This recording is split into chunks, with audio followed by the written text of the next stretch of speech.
Changes इसलिए नहीं दिखते हैं क्योंकि व्यक्ति जीवन में जिसको हम सत्यम शिवम सुंदरम का कॉन्सेप्ट कहें, उसमें जीना नहीं चाहता।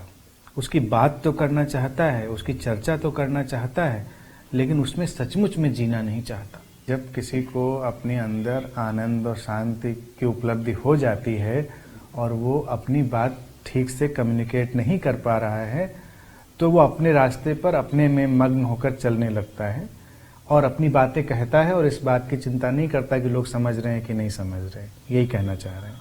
हाँ, तो यही बात है। ठीक है, हर कोई बात समझे ही किसी की, ये जरूरी तो नहीं। हर कोई किसी की बात माने, ये जरूरी तो नहीं। तो अच्छा है अगर एक एक व्यक्ति इस तरह से अपनी शांति और अपने आनंद में जीने लगे तो कितना बड़ा बदलाव आ जाए। लेकिन इंसान की प्रवृत्ति है कि वो चुन चुन कर, खोज खोज कर अपने लिए दुख निकालता है। जहां से नहीं निकल सकता वहां से भी निकाल लेता है। ये चमत्कार है। अगर कोई पूछे सबसे बड़ा चमत्कार क्या है, तो यही है मनुष्य जीवन का। जहां से अशांति नहीं पैदा हो सकती वहां से भी वो पैदा कर सकता है। ना प्रेम ध्यान की तरफ ले जाता है, ना ध्यान प्रेम की तरफ ले जाता है। प्रेम ही ध्यान है, ध्यान ही प्रेम है।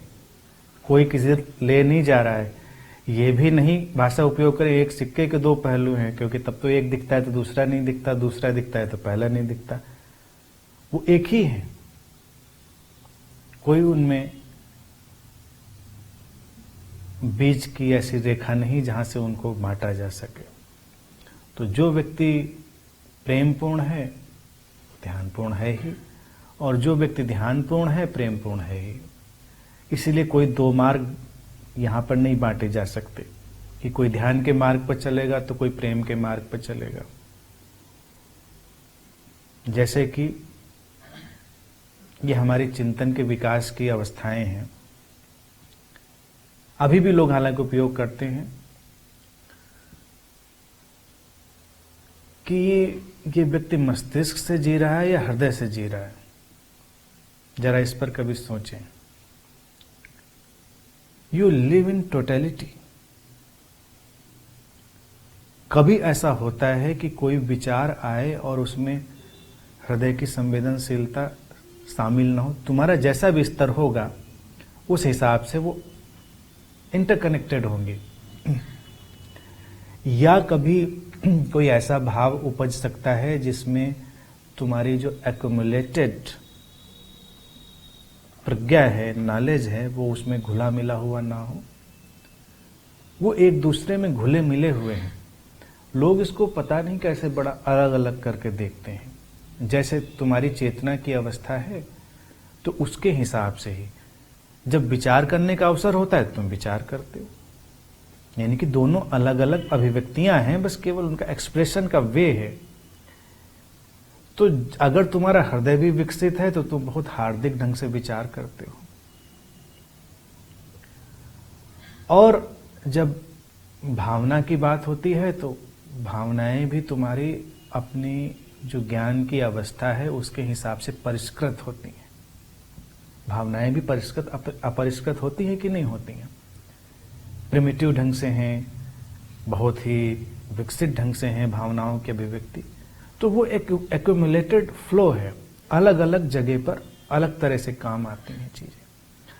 अब आप भोजन ही कर रहे हैं तो वो एक इंटीग्रेटेड एक्टिविटी है। जब खाना होता है तब खाते हैं, आप कोई चीज चबानी होती है, पीनी होती है तो पी लेते हैं। But where is the difference? Spontaneous है। जब जो होना है वो आपका अगर सिस्टम हेल्दी है तो वो इंटीग्रेटेड ढंग से ही काम कर रहा होता है। सिस्टम जब हेल्दी नहीं है, उसमें आपके नर्वस सिस्टम में फेल्योर हो गया हो या और सारी आपकी चीजें गड़बड़ हो गई हों, तब कभी आपको चबाना मुश्किल हो जाएगा, तो कभी आपको स्वेलो करना मुश्किल हो जाएगा, क्योंकि तब अलग अलग नर्व्स जो अलग अलग काम करती हैं वो फेल हो जाएंगी, तो आपके अलग अलग एक्टिविटीज प्रभावित हो जाएंगी। ये डिजीज्ड स्टेट है। लेकिन हेल्दी स्टेट इंटीग्रेटेड स्टेट है।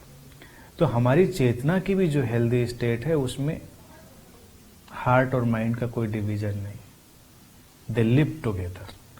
मेडिटेशन और लव का भी कोई डिवीजन नहीं है, they exist together, they work together.